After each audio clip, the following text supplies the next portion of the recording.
رقیہ ام کلثوم حضور کی پہلی 3 بیٹیاں ہیں، حضور کی چوتھی سب سے لاڈلی بیٹی ہے جس کو حضرت فاطمہ کہتے ہیں۔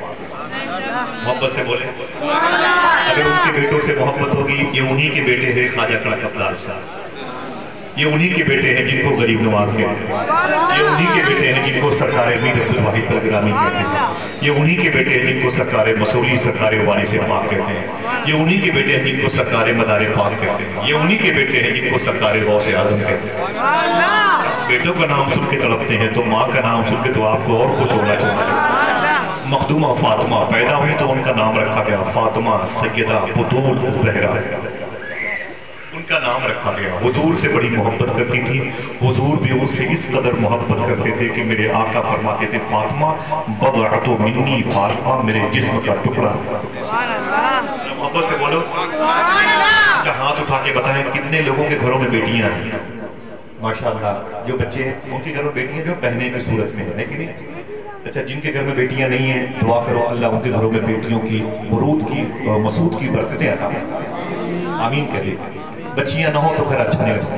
میں نے غوث پاک سے جا کے کہا تھا 5 سال پہلے حضور مجھے ایک بیٹی عنایت فرمانے، اللہ سے کہہ کے عنایت فرمانے اگر میری بیٹی پیدا ہوئی تو اس کا نام امام حسین کی بیٹی کے نام پہ رکھوں گا۔ اللہ کا شکر ہے کہ وہ پیدا نہیں ہوئی، تب بھی سے میں اپنے گھر میں کہتا تھا کہ میرے گھر میں بیٹی پیدا ہوگی اس کا نام رکھوں گا سکینہ ہے، وہ سکینہ عربی گرامر کے اعتبار سے سکینہ کہلاتا ہے، ٹھیک ہے۔ بزرگوں نے فرمایا کہ جن کے گھر میں اولادیں نہ ہوں اگر حضور کی بیٹیوں کے نام پر نام رکھنے کی خواہش ہوگی تو اللہ ضرور اولاد دے۔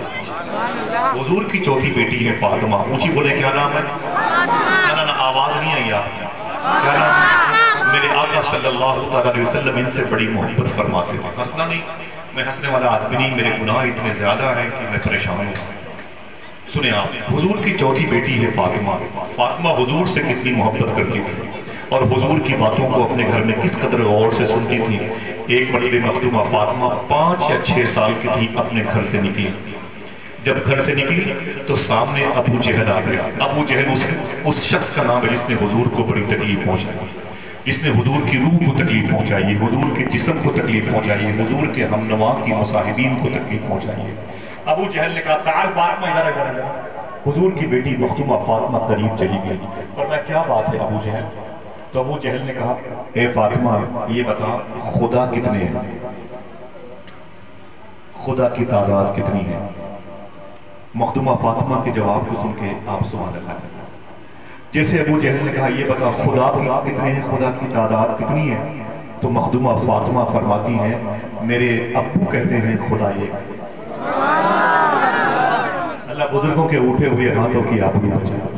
کہتی ہے کہ میرے ابو نے کہا ہے خدا گردن کٹ جائے اس میں کوئی کمپرومائز نہیں، ہماری عورتیں بیوہ کیوں نہ ہو جائیں اس میں کوئی کمپرومائز نہیں، بچے ہمارے یتیم کیوں نہ ہو جائیں اس میں کوئی کمپرومائز نہیں۔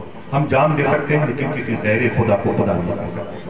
بس اتنا جانتا ہوں کہ بس اے کرم نواز، میں اتنا جانتا ہوں کہ بس اے کرم نواز یہ سر ہمارا غیر کے آگے تو خم نہیں۔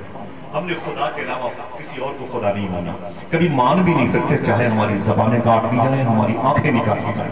یہ ہمارا آخری فیصلہ ہے کہ نہیں بھائی؟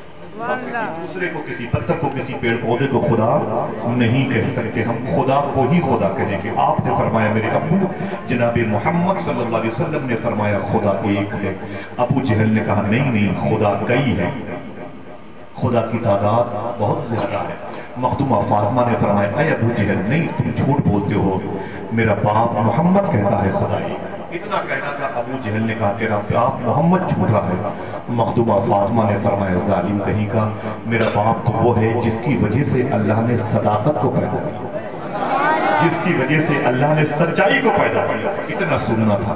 میری بہنوں تمہاری گود کے بچے تمہارے ہاتھوں سے گر سکتے ہیں، آپ کو آپ کی بیٹی یاد آ سکتی ہے، وہ 4-5 سال کی بیٹی جو کوئی ڈانٹ دیتا ہے تو وہ رونے لگتی ہے تو آپ اس پر ناراض ہوتے ہیں، خبر تھا تم نے میری بیٹی کو رونے دیا۔ معلوم ہے ابو جہل آگے بڑھا، جیسے مخدومہ فاطمہ نے فرمایا تو جھوٹا ہے، تیرا عقیدہ جھوٹا ہے، میرا باپ سچا، میرے باپ کا قول سچا۔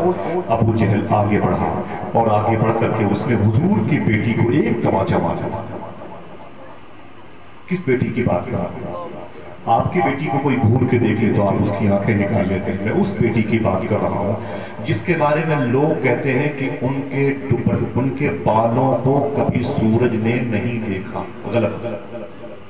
میرے امام نے فرمایا فاضل بریلوی سرکار نے نہیں، فاطمہ طیبہ طاہرہ کے بالوں کو کبھی سورج نے نہیں دیکھا. کہتے ہیں نہیں، ان کے دوپٹے کو بھی کبھی سورج نے نہیں دیکھا. فرماتے ہیں جن کا آنچل نہ دیکھا محوں میں.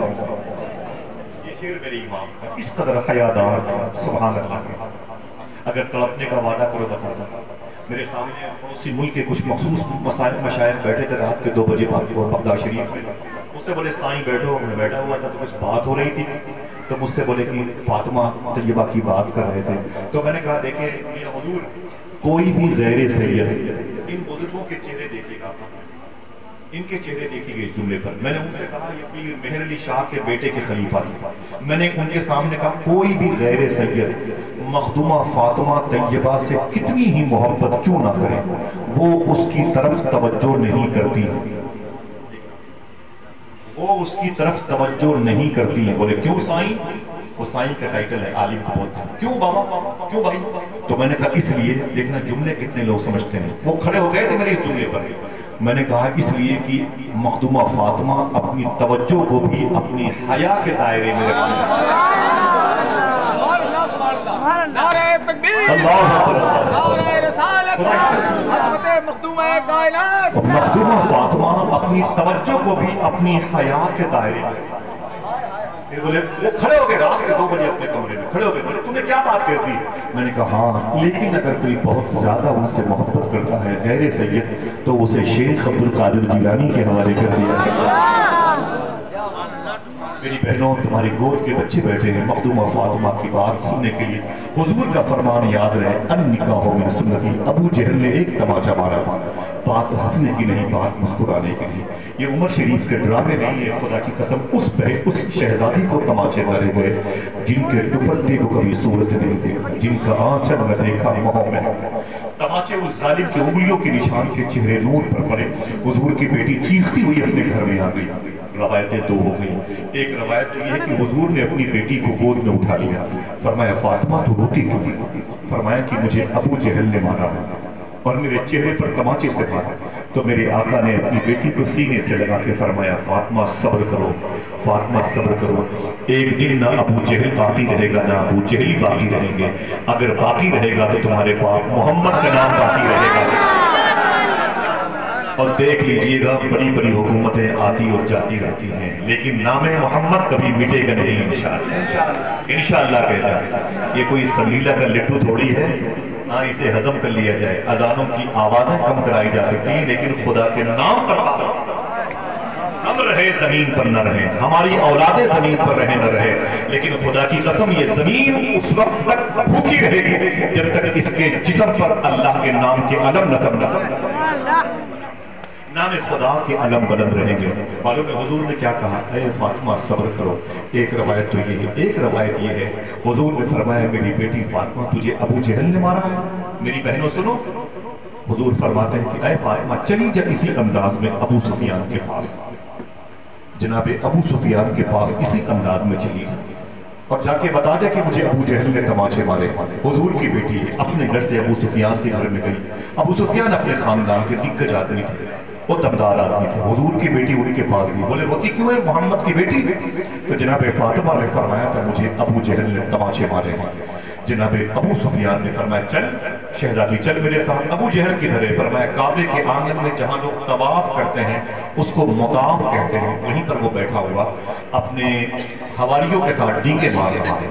جناب ابو سفیان نے جناب مخدومہ فاطمہ کو لیا اور تشریف لائے اور ابو جہل کے قریب آئے. فرمایا ابو جہل تو نے حضور کی بیٹی کو تماچے مارے ہیں؟ اس نے کہا ہاں، اس نے مجھ سے آنکھوں میں آنکھیں ڈال کے بات کی، میری بات کاٹ دی ہے. جناب ابو سفیان نے کہا اے فاطمہ جتنی زور سے اس ظالم نے تجھے تماچے مارے تھے اتنی ہی زور سے تو اسے تماچے مارے. جب مخدومہ فاطمہ نے اسے تماچے مارے اب صوفیہ بیٹھے مجلس میں.